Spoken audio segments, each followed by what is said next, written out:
Alright, hello everybody, it's me, Clock, and today we're going to be playing Reimagined, a visual novel Yuri game. Let's start. Buzzing. Sparkling pain of noise. Suffocating sound. A dissonance ringing in her ear that she cannot get rid of. Prickling in her mind, she lets it linger, but that has left the kaleidoscope to surround her, busying her entire body with a cacophony in the void. Oh, a cool clock reference. Her eyes jolt open. Stabilizing herself against a wall behind her with an arm, she observes her surroundings and marks them as unfamiliar to her. The pandemonium, once full in her mind, slowly dissipates. She decides to trend through the dim-lit room in front of her. Scanning the space, she is muddled with a disarray, feelings that move like raging waves within her. Where am I? She picks herself up from the hard mattress and stands on the floor. You don't look so good. It's okay. In her confusion, she continues to wander aimlessly around the awfully tidied bedroom. She notices at first that the smell of cleaning chemicals fills her lungs. Pictures hanging around her room were aligned on the wall like a grid. She touches the bedside table and feels the unusual slipperiness of it, supposing all the friction has been forcibly wiped away. Everything in the room is placed perfectly, as if nobody lives here. For a moment, she tries to remember how she got here, but her efforts are futile. She even tries to search within her own memories of her own name, and yet she can't come up with a single letter of it. This must be a dream. As her eyes bounce around the space, she takes a moment to observe the room in front of her. Okay, sure. Is the background music... Okay, forgot about that. Whoops. Is the background music a little loud? Maybe. There we go. Let's check out the pictures. Her eyes move to an assortment of paintings and pictures displayed in unison, or a collage of paintings and pictures. Inspecting further, she notes them to be photographs of scenery, airy hills and mountains, oceans and scenic views. Mixed in with the photographs lie sketches and messy paintings, amateurish at best, but for some reason still in line with the beautiful sceneries. Awestruck. She finds them pleasing to the eye, calming and quiet. For a moment her eyes dance and she imagines breathing in the nature displayed on these pictures. The forest fluff of the oak trees rustling in the harsh wind. The sand kicking up at her feet as the waves wash up the shoreline. Raising her hands towards the sky and picturing herself grasping at the clouds. She wonders who or when these pictures were made, if they are hers or if they were given to her. For such poor work to be hung, they must be cherished by someone kind. Damn. It's kind of cold. She focuses on a stack of neatly placed boxes of puzzles on the center table of the room. Pictures of forests, oceans, and ponies. Quite an odd collection. Curious! Looking closer, she notices that the puzzle boxes have not been opened yet. She wonders to herself if they were new or a present to her. She opens a box that had an ocean scenery on the front, bits and pieces of whipped blue to be connected. The faint light creeping from the window shines on the puzzles with the iridescent sapphire hues on the front. She closes the box. The clothes. A rack of clothing stands awkwardly aside a wall. Every article of attire hangs neatly and organized. Organized? In her inspection of the rack, she accepts these items as her own, though she does not remember her hands putting the clothes here. The rack is orderly, each piece of clothing carefully dangling like stairs in a staircase. The shoes aside them are clean as well. Not an inch of dirt can be found on the outsoles. It's a satisfying image. She remembers feeling proud of their assortment, but nothing further. Clock? The clock's hands move robotically and rhythmically, reminding her of the passage of time. There is nothing unusual about its presence. For every second that ticks, she wonders to herself how long she has been here. As the parent hand talked, her questions stumbled further. The length of her stay concerns her, and she is unable to pick apart the answer from her head. Furthermore, she worries if anyone is waiting for her, but deep down, she feels like nobody is coming here. Peculiar. It's a peculiar shape compared to the minimalism of other items in the room. The glass in front of the time reflected her image. She remembers placing the clock there, so this must be her home, but for some reason her mind couldn't fathom that this was the place that she lived in. There was none of the soothing familiarity that she hoped that she would pick up from this memory. Home shouldn't be as strange as this. This mirror is strikingly dirty compared to everything else that has been polished in this room. She wonders what would allow herself to let it get this dusty. clean it. This mirror is strikingly dirty compared to... Okay. She decides to wipe her palm against the dust to look clearly at herself. Inspecting the reflection, she is reminded of her situation, and is concerned once again. She brushes off the dusty hand with her other hand and thinks on cleaning the mirror later. Suddenly, she hears knocking at the door. I heard my cat meow, too. A person! A real-life living being wants to visit her after all.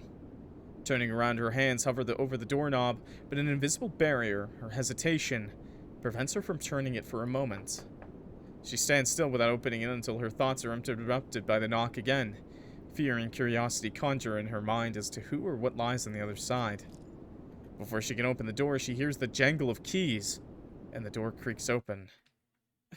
Oh, hi. Hey, honey, I'm home. Oh, hi. Hi, honey.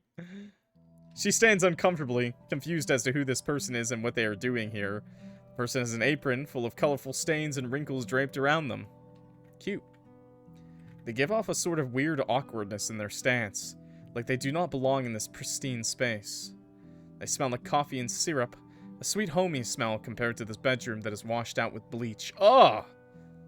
Oh man, you clean with bleach, you gotta make it smell like something else after. The stranger stares back at her with a sort of happy look a puppy would give, seeing their owner come home. Their face then flips to a concerned gape when that affection isn't reciprocated. Who are you? What? You don't know either, huh? She was met with a deafening silence. Every confusion memory in her life since she supposedly came here was always met with silence. Do you know where I am? Silence again.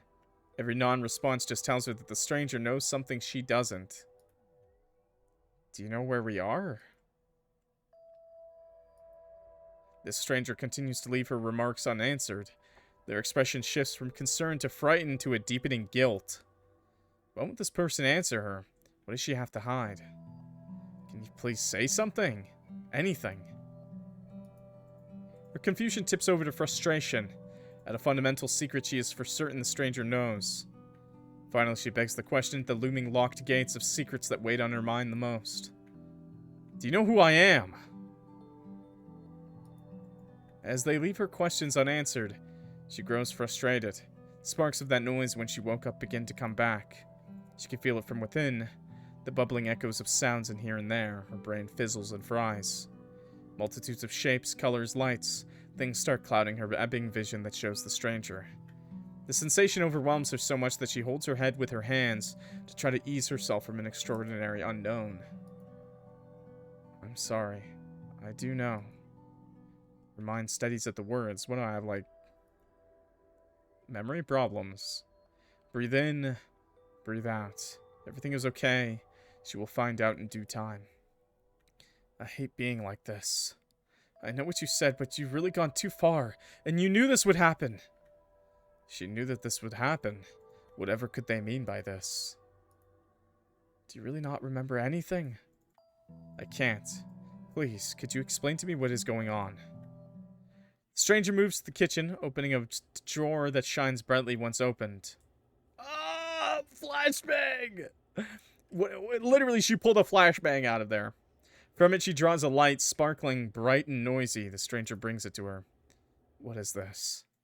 The stranger holds the light delicately and upholds it to the confused partner. The ball of colorful light travels in the air, floating blissfully until it reaches her and is absorbed into her skin. What? You just put my soul in me? The noise in her mind grows louder. Rampant colors begin to prop and bubble inside of her. Yuri. Alongside them are her memories. One by one, she recognizes and pieces it all together.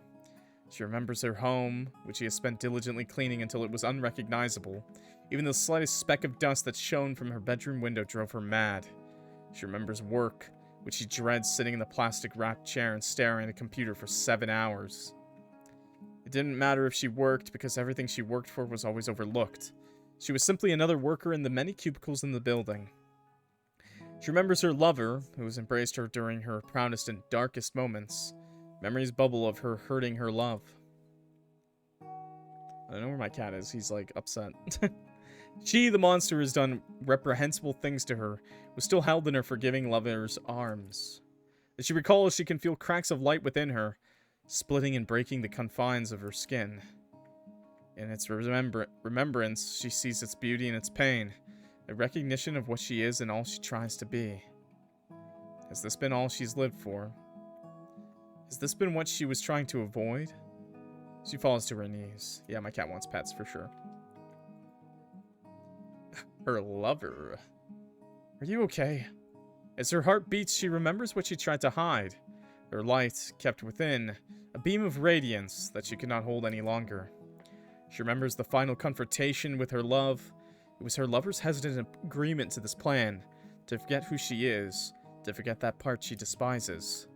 In both a fit of frustration, awe, and realization, she finally breaks down into sobs. Hey. Memory. She continues to cry and messily wipe away at her tears. How could she let herself forget? Her whole life, how could she deny it? Oh. Oh.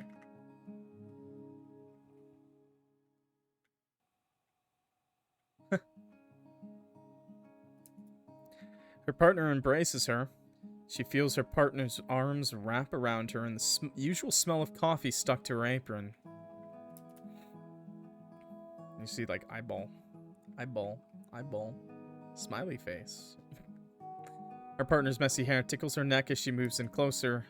She misses her, the radiance that shined even brighter than her light. This is Yuri, so no. She notices her partner shaking even while comforting her, so she squeezes her back. Their hearts were connected once more by the thread of light. It's my fault. I'm sorry. I can't believe I let this happen. She notices her partner sniffles at that and holds her tighter. Everything's going to be okay. I'll always be here for you. The noise, once loud and disorientating, engulfs her.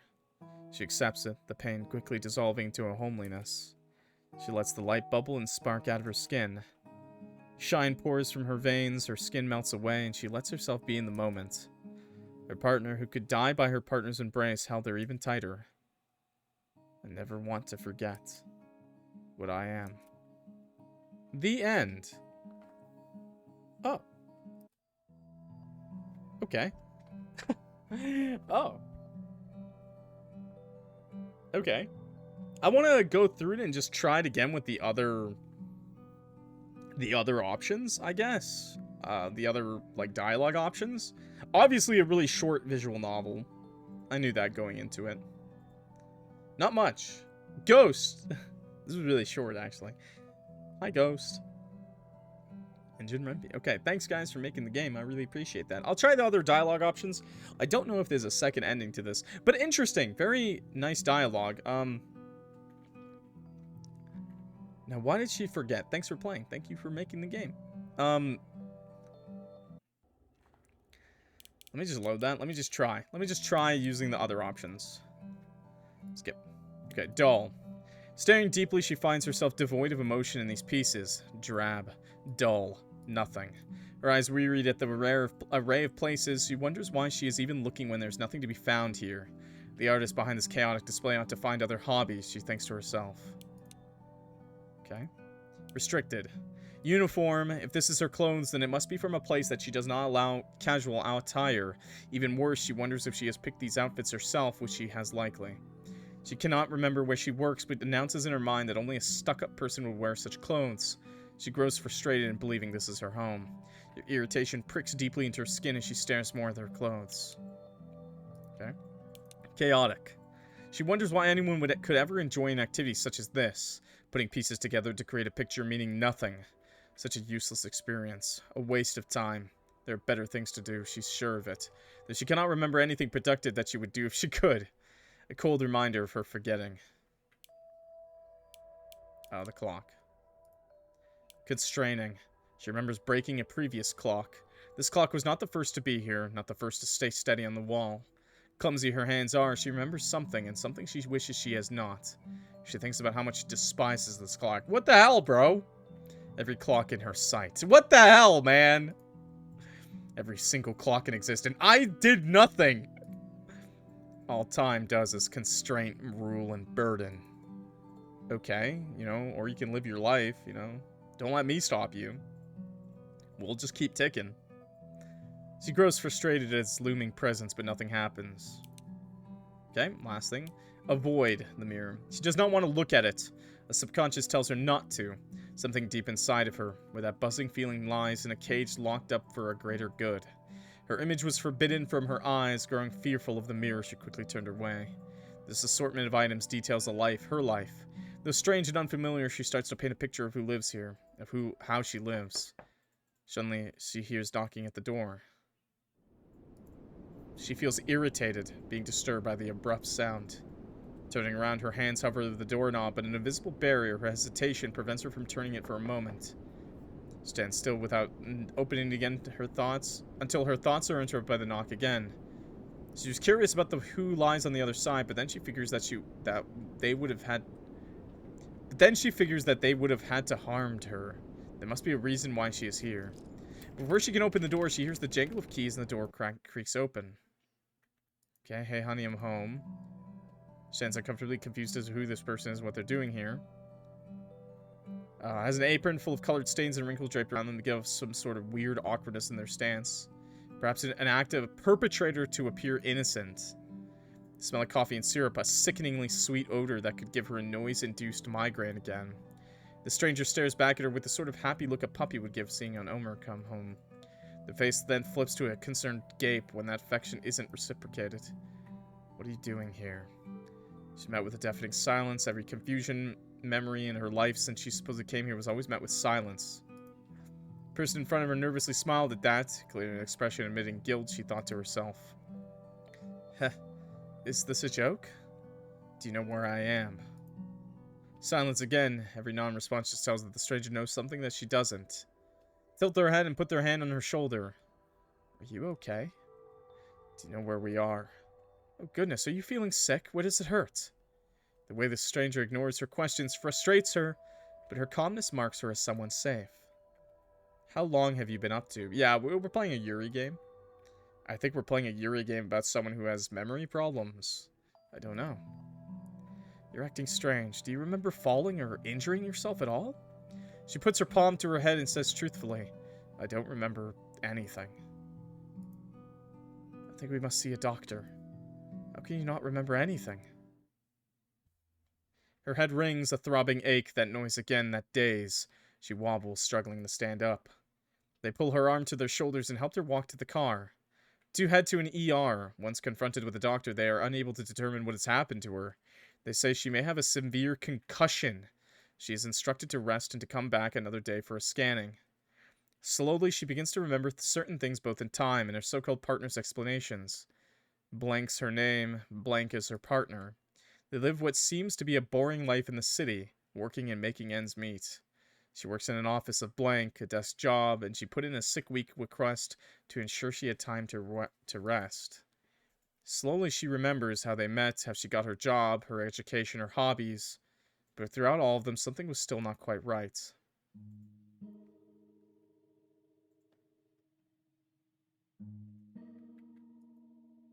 As time moved forward, the two both moved on. Blank began to be herself again from what she remembered herself to be. She thought it odd to have a partner, but she accepted this reality as normal. A doctor suggested therapy, to which she decided to skip. She went on with her life as it was given to her. Once able to work again, she fell into routine. She would work, come home, cook, talk to her partner sometimes, and repeat. The job was not difficult. She found it strange to work after having little recollection of it, but eventually she knew how to continue her life. She accepted this as her life, dull, drab-like. She knows comfort in her stillness. But something still stuck in the back of her mind. That noise. That aching noise. It would come back in forms of waves, headaches, and restlessness. As much as she tried to stray away from it, those migraines were something she could never rid of. But still, she lived her day-to-day life. This is how things are now. She convinced herself that the buzzing feeling would not bother her. If that feeling was there from the beginning, then it may as well be a part of her life forever. The end. Yeah, I was about to say that, actually. The drab, sad life is in black and white. We already watched the credits, okay, but we'll watch them again. Okay. Maybe living life positively really does change your memories. So, remembering their love for their partner really made a huge difference, clearly. Made their life worth it to live. But in the bad ending, where you just remember everything is... You look on the bad side of it. You literally look at the negative side of everything. If you look on the negative side of everything, you don't remember your love for your partner. And you just accept your horrible life, basically. Thanks for playing. Why the fuck did you do that, Game Dev? Don't make me sad. Okay. So maybe she really did have a concussion. Maybe she fell or something in the house. Maybe she said she knew this would happen though. In the good ending, she said she knew this would happen, which is odd. Very odd. I'm not going to act like I understood the story completely. But looking on the positive things helped. Looking on the positive side of things helped. It made her realize her love, and it made her remember everything in a good way, so she could put up with her shitty job, I guess, and her monotonous life, because she had someone to love. And that's kind of the story for a lot of people, right? You know, you put in the work, you know, not many people like their work. You put it in to get the money so you can spend the time not working doing what you love, you know, whether that's spending it with loved ones or doing your hobbies, things like that. She also seemed like she was trying to forget something bad in the good end. Yeah, this horrible noise. Or trying to forget something bad in the good end. Oh, maybe... I didn't pick up on that. I didn't really notice. To be hard, sometimes it's kind of hard when you're reading the dialogue, like, for stream. I don't know how. But yeah, she definitely did something on purpose. Like, she definitely did something on purpose. So maybe something traumatic happened. Either way, having your partner, like, love you, obviously, is the better ending, I'd say. Interesting. I like the game. It's been a while since we played a Yuri game, and I feel like this one was a little more substance. Like a little bit. It was short, but it had a nice story, I think, and that's fine. And 2 CGs, obviously, and this title screen, which I really like the title screen too. Yeah. Anyways, thanks for watching, everybody. Please tell me what you think of it. Tell me what you think of it. Please explain the game. Explain what your theory for the game is. Explain what you tell me. In the comments below, please. I'd love to listen. I'd love to learn. It was a really interesting game. The art was pretty good. The background was nice, except for that hateful fucking comment about clocks. Come on, man. What did I do to you? Come on. Time is not constraining. You always got more time, okay? Until the end. Anyways, thanks guys for watching. I really appreciate it. My name is Clock, if you forgot, and I am clocking out. So thank you so much for watching, and I will see y'all in the next video. Peace.